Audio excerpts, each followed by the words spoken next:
Hello friends, today we are discuss about the American Constitution and its salient features.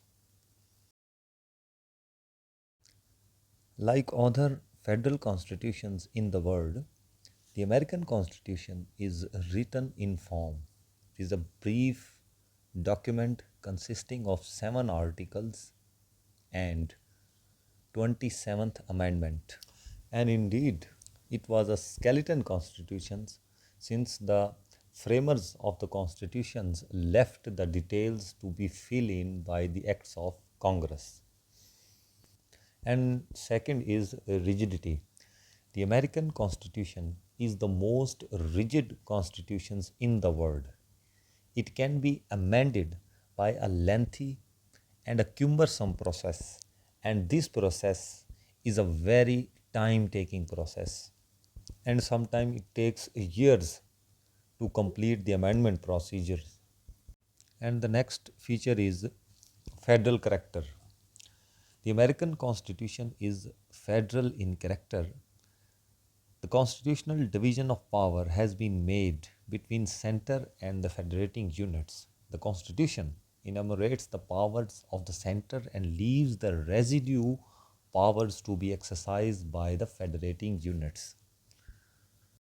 Next feature is the supremacy of the Constitution. The Constitution is the supreme law of the land in the United States of America. Neither the center nor the states can override it. A law or an executive order repugnant to the constitutions can be declared unconstitutional and invalid by the American Supreme Court, and in this way the American Supreme Court act as a guardian of the constitutions. And the next is the most important feature of the American Constitution is the separations of power between the three organs of the state: executive, legislature, and judiciary. And the framers of the American Constitutions was very much impressed by the Montesquieu, and they borrowed the idea, the doctrine of the separations of power from the Montesquieu. And how this doctrine is work in the American constitutions. For example, the American president, which is the head of the executive, is nothing to do with the Congress, nor it is part of the Congress, neither it attends the sessions of the Congress. And it is not supposed that the president answer the questions of the Congress. Similarly, the American Supreme Court is nothing to do with the presidency, nor the Congress, nothing to do with the affairs of the presidency.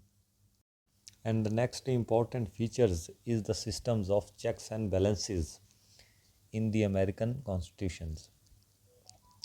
In order to make sure the separations of power between the three organs of the state, the powers of one organ were so devised as to exercise a check upon the others.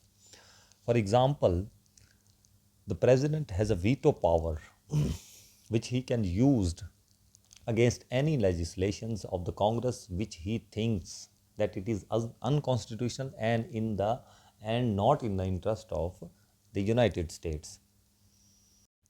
And the second is ratification power of the Senate.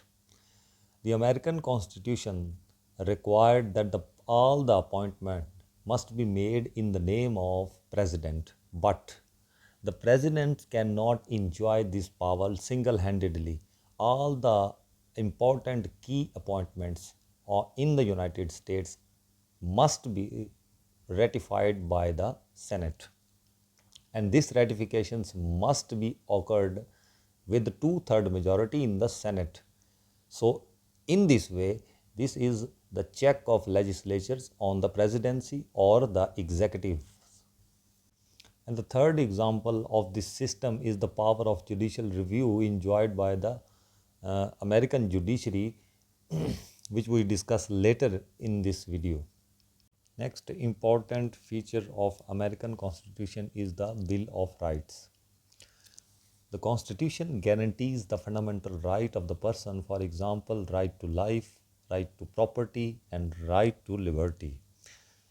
And it is noteworthy that these rights were incorporated in the constitutions by a number of appointments. The original constitutions of USA does not have fundamental rights, and these fundamental rights can be modified only through the constitutional amendments, and these fundamental rights cannot be suspended by any executive order and or the ordinary legislation of the Congress.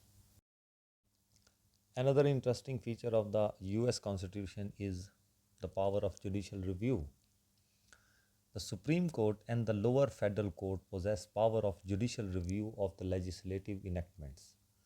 The federal judiciary, especially the Supreme Court, can declare any legislation or executive order null and void if the same is found to be inconsistent with the provisions of the Constitution. It is an extraordinary power enjoyed by the judiciary of the USA, and that is why it is said that the government of USA is governed by the judges and that the American Constitution is what the judges make of it. The next feature is a republicanism. The Constitution derives its authority from the people so that the Constitution makes it binding upon every constituent states to opt for the republican form of government at center and at states. And the next is the Constitution provides presidential form of government for United States of America. As far as the administration of the country is concerned, the president has unshared power, and because it is not part of the Congress, so it is not answerable to the Congress. President make his own kitchen cabinet, and the cabinet is also not part of the Congress. It works independently from the Congress. And the next is a dual citizenship. In United States of America, a person can be the citizen of USA as well as the state simultaneously. Next is the Constitution provide bicameral legislation. The lower house is called House of Representative and the upper house is called the Senate. The tenure or the membership period of the lower house is a 2 year, while the tenure or the membership period of the Senate is 6 years. Another feature is spoil systems. The United States constitutions criticize very badly for these features. It says a government office is considered a spoil for the services rendered to the prospective president at the time of presidential election. Hence, so long as a particular president is in office, he has his own supporters in offices and they strive their best to ensure his re-elections or elections. If their party is ousted in the next elections, they have to tender their resignations and the new president has to keep their substitutes in those key offices. It has led to the inefficiency. Next is popular sovereignty. The constitutions provide popular sovereignty for the USA, and the doctrine of popular sovereignty attributes ultimately sovereignty to the people.